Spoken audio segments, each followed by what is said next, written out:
As of right now, we're currently seeing Nigeria get absolutely dismantled by the Blue Lockers. And to be honest, it is only gonna get worse from here. If I was Onazi, bro, I would have asked Eagle for a Blue Lock tryout and just changed countries because Nigeria just isn't cutting it. Knowing how Blue Lock is performing so far, I would do my best in predicting where I think Japan will place in the respective group of death. Keep in mind they still have yet to face the two powerhouses, which are England and France, so the challenges are only just beginning for the squad of Japan. France's team is absolutely stacked with the likes of Julian, Loki, and Charles leading their country. Knowing this, the chances for Japan to come out victorious are damn near zero. That is why I believe Japan will lose the game against France, but not in a drastic way like a lot of people think. The score, I believe, will end up either being 4-2 or 3-2, depending on what the author wants to do. If it ends 3-2, Japan will just be trying to find a last-minute goal that will never come, concluding the match. But say it ends 4-2, the same thing will be happening, but now instead of just ending, France will score the final goal to settle the game and to basically just kill it off. Either way, Japan will lose. The player, however, which I believe will stand out the most above anyone else in Japan is most definitely Chigiri.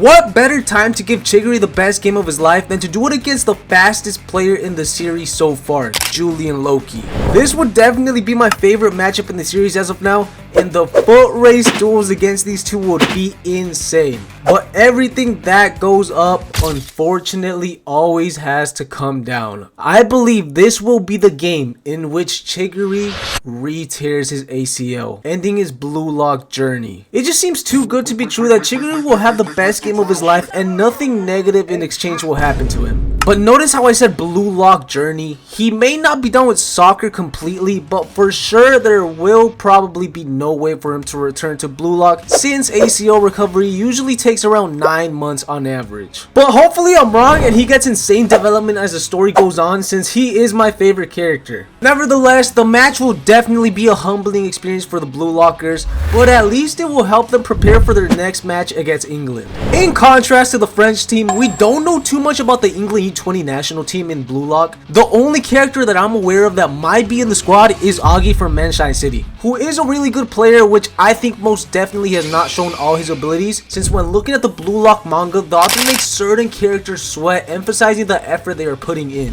But with Augie, I noticed that he was almost like Sai in terms of effort, with there being minimal sweating in most of the manga panels we see him in. So this can really only mean one thing, and that is that he has a lot more to offer than what he has shown us so far. Alongside Augie, there's the possibility of a new Gen 11 player to be in this team, since when it comes to real life, England has always been among the best national teams in the world. And currently their squad has an insane amount of young talent, with the likes of Jude Bellingham, Cole Palmer, and Kobe Mino to name a few. So it would make complete sense for Kaneshiro to base a new Gen 11 player on one of these guys, since he has done it before, with the most evident example being Julian Loki, who was based off killing Mbappe. I believe the winner of the Japan versus England match will end up being Japan, as long as Japan faces France before England. The reason I say this is because if Japan loses and ends up being knocked out of the World Cup, the U20 World Cup arc will be cut way too short, making it one of the biggest letdowns in sports tournament arc history.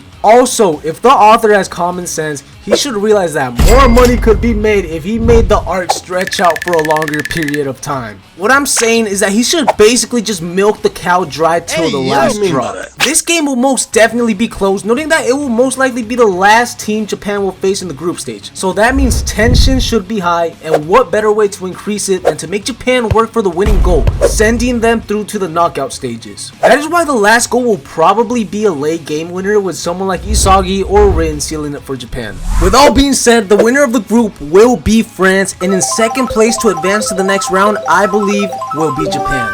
That making England come in third and Nigeria following in dead last. As to what will happen next, I'm not completely sure, but I do know that Spain will definitely not be their next opponent coming out the group stage. Spain should either be the semi-final or final game of the arc, since this is the team people are anticipating the most aside from maybe France. But we've already seen what the two prodigies from that team can do, so Spain's Bunny Iglesias is known to have a kind of one-sided beef with Itoshi Sai, with him probably being the sole reason why Sai decided to become a midfielder. At least that is what most people think. So this match will definitely be exciting.